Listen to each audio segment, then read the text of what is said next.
speaker, Dr. Liliana Ramos. She was already introduced earlier. She's head of the embryology lab, and she's going to kind of tell us about the genetic aspects of non-obstructive azoospermia and how that will tie in with sperm retrieval.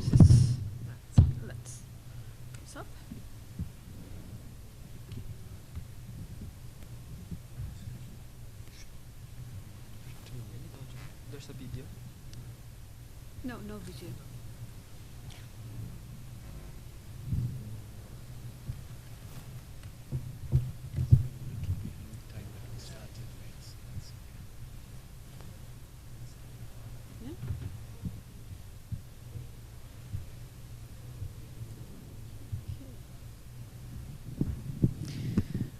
Well, I guess this is Die Hard Club because, well, it's a long day, a lot of nice presentations. And actually, the other speakers had presented most of my data, so I was thinking about what I'm going to tell you. I try to focus especially, not only in finding sperm, but in the pregnancies, because why we want to have the sperm, why we're going to do all the surgery, only to have the possibility of having a baby. So our data, of the data I'm going to present now, is focusing especially in the outcome and also in the data we got in the Netherlands. And I had to explain the situation we have in our country because we were not allowed to do teaser for many, many years. We had a moratorium and we were not allowed to start, and we started in 2007 in a very large research program. And because of that, we were very restricted in the type of patients to include. So this data is from our country, and also to think that money problems is not the issue in Holland, because the patients have everything refunded by the insurance. So our decision is to try to get the best for the patient at that moment, and try to find which is the best strategy to help these people. So having the possibility of having 3 cycles with all sperm cryopreserves or embryos cryopreserved and not costing any money brings me in a very special luxury position to decide for the patient in another way that probably in the States or in these countries.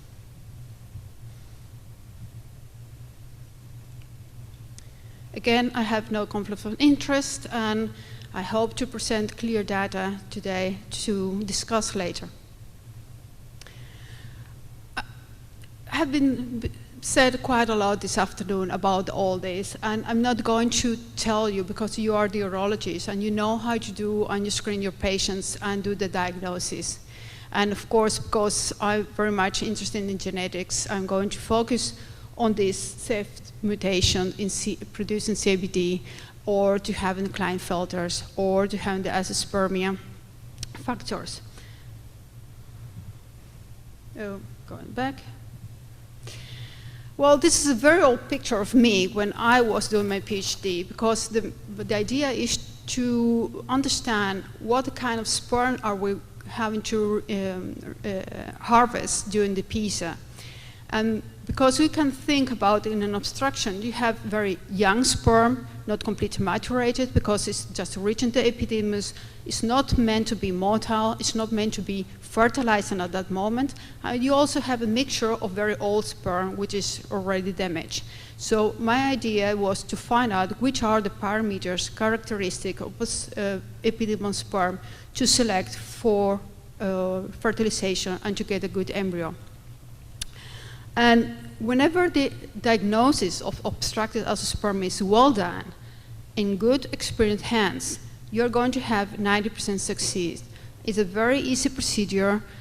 You're almost ready in 10-15 minutes, and then the patient just go up, go home, and we can freeze the sperm, and we freeze for 3, 4, 5 cycles, depending on the amount of sperm we were harvesting. So this is the first choice when you really have an obstructed azoospermia. And the quality of sperm depends if you're taking sperm from the caput or the recauda. In my case, I always prefer the caput because there you are having younger sperm, but it's undamaged sperm. And because I wanted to know and understand the parameters and what we're thinking about, because everybody analyzed the biopsies and they are using the modified or the original Johnson score. And to see whenever you have a score which is about 8 or 7, what is meaning? It's meaning an obstruction or it's meaning that you have a mixture. And I found out whenever you really have a positive PISA, you always have a Johnson score about 9. And if you have a mixture, you're going to have about 8. And if you have non-obstructive azoospermia, even having normal parameters of FSH and testosterone, you are going to find a Johnson score of 4. But this 4 is, oh my God, my ACU is going to be run out in a couple of minutes. Do you have a power?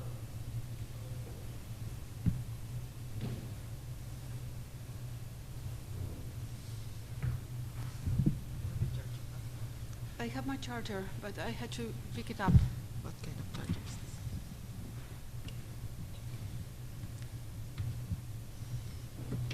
It's not.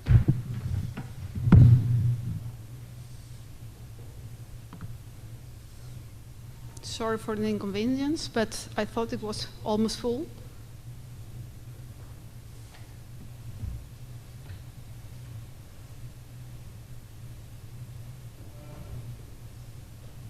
Well, I'm going to continue till a new charger is found. So that's the idea of having the decision to have a biopsy and to analyze the biopsy as well. Oh, it's not moving. Okay. So you had to check whenever there's special indications, positive CFTR, or having, as I said before, a sperm from the caput, and whenever it's necessary, you take both sides.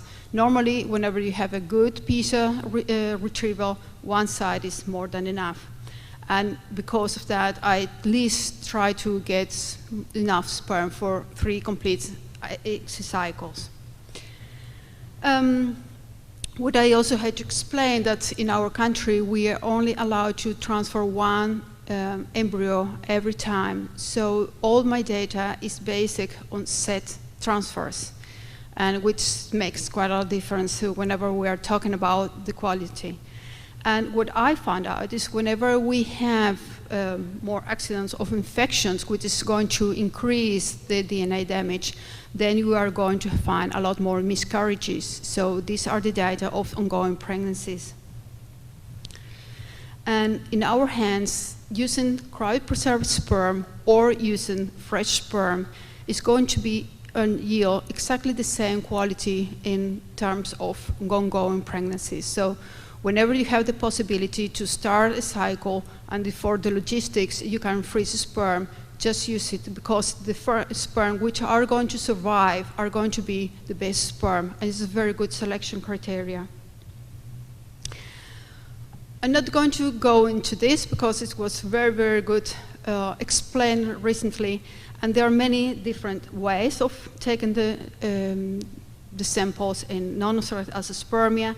What we do is normally the simple 1 long biopsy, as Sherman Silver is doing, but sometimes go to microtissue whenever we have very small testes.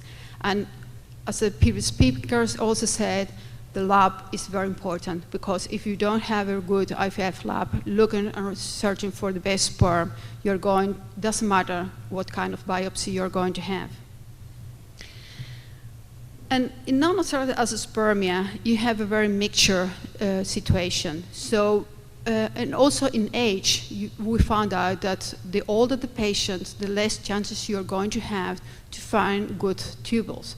So, depending on how much the degree of this spermatogenesis problem is the chances you are going to find sperm. And in cases of a maturation arrest, you are going to have thick tubules, but you are not going to find sperm. And it doesn't matter which technique you're going to use, you're not going to find them. But whenever you have a very mixture situation, like this one, depends on where you're going to take your sample, is the chances you're going to find sperm or not. So that's why microteaser is a very good situation to use.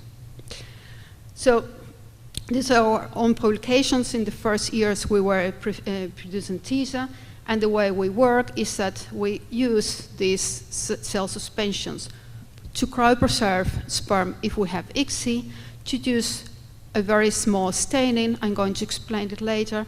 And we also check for cancer in situ, because carcinoma in situ is found in about 3 to 10% of azoospermic patients, and which depends on the region of in the world, the chances to have more or less.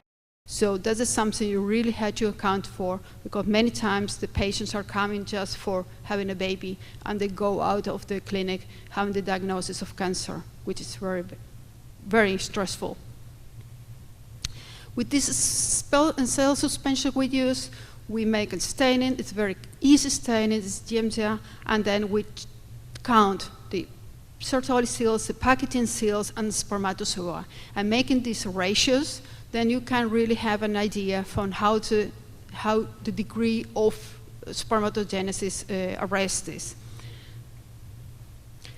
And whenever we check this with our success rates and pregnancies, then we see that there is a correlation. The more is this balance in the maturation race, is the less kind of pregnancies. So whenever I'm talking about maturation race, it's really that it's a complete maturation race, no sperm at all. And whenever you have a mixed system like this one, we see that these patients having a little bit of maturation of tubules maturating, and the rest of tubules is stopping maturation race, the chances of pregnancy, ongoing pregnancy, is going to be lower. So how to decide or to choose the right sperm? And because we are also restricted not to have benzoxyphilin or any other test to select sperm for TASA, we're only using the TEL-Touch system. And it works like this. If you use it not in PVP, but just in medium, and the sperm is not moving, then you know it's dead. It's smooth like this. Oh, sorry. Like the second one, you know it's a viable sperm. And with that, we have pretty good results. Of course, it's not the same, and the quality of this kind of sperm is not going to be the same as for motile sperm, but it's the best you can get. And even then, you had good outcomes. And what is interesting with selecting sperm is that whenever we have cryopreserved sperm and it's motile, because of this process of freezing and thawing, and only the really good guys are going to survive, the quality and the outcomes are a lot better than whenever you have fresh testicular biopsy, because all the other biopsies are not good anymore, and then you had to do the selection again. These are really the worst one, having a lot of miscarriages. And this is what you had to see, not only the pregnancy rates, but also the miscarriages. And this is, again, in a set situation, so only one embryo transfer every time. So I also told you that we are staining for cancer in situ, for cysts, and because of that we presented this paper. It's a very nice combination of using the restment of this extraction of this testicular sperm, so you are not using the same volume of material of the biopsies only for pathology testing. We first extract the sperm, and with remnants of this testicular biopsy, we do this staining. So we are using all the sample for both sides and doing the analysis. Again, the Y chromosome. We have been talking quite a lot about the Y chromosome, and you know how it is presented. Y chromosome is a palindrome in more cases, and that's why we have so many deletions. And it's interesting, and I had to repeat what my previous speakers were saying, that whenever you have a set A or a set B deletion, you're not going to perform a biopsy because it's going to be a maturation arrest of Sartorius only, and you're not going to find sperm. But it's different whenever you have other kind of deletions, and then you don't know which part you're going to be on the side of having sperm, on the side of not having sperm. Another very interesting paper, and is confirming all what we are saying, is that whenever you have an acetate C deletion, and it was the end of my presentation, but we have two only slides, I had to say on my head. Whenever you have an acetate C deletion, or you compare then with another reason for non-obstructive azoospermia, you're going to have exactly the same chances of pregnancy. So it doesn't matter what's the origin of this, you're going to find sperm in the same way, and it's always about 50%. The same we found whenever we have Klinefelters. Klinefelters, we wanted to know why some Klinefelters you find sperm and whenever you don't find sperm, and which are the parameters we're going to help us to decide which one would take a biopsy. So what we did in our experiments, and I guess I'm going to miss the slide, is that we checked the extra X chromosome and to see if it was from maternal or paternal origin. And probably we could think whenever it is from a maternal origin, you're not going to find sperm. Whatever is paternal, it's going to find sperm. Actually, we did it in a couple of children having Klinefelter. We did the biopsies, we checked the biopsies, and checked the parents, and we couldn't find correlation between the origin of the paternal or maternal extra X chromosome. So checking on that is not going to help. I'm sorry. And finally, what we want to see is that our baby rate. And in our hands, what is important is that you try to get the best quality sperm. But as Douglas Garrett said this morning, whenever you have a genetic problem or epigenetic problem, and you are going to find sperm, you get your sperm from the testicular biopsies. But the important is that you want to have a healthy baby, and you want to have a good pregnancy. And the much the patient can help to get that is the most important part. So if you are going to have a patient having a testicular biopsy, check about the lifestyle. Check about if they're smoking, if they are having fever, they are having exposure to heat or whatever, because you have only one chance to get this biopsy, or two, no more than that. And you have to get the highest chance to get the good biopsy. So focus on there, and we give a lot of advices and lifestyle, even obesitas and overweight, because in our predictive value paper, we found out that whenever you have an obese man, and this man is having sperm, the chances to have ongoing pregnancy is a lot lower than a normal weight. So even overweight, we are going to find sperm, but the quality is less, so you're going to have a lot more miscarriages. And that's the end of my presentation. And I apologize again that I didn't check the battery. I thought it was more than enough this morning.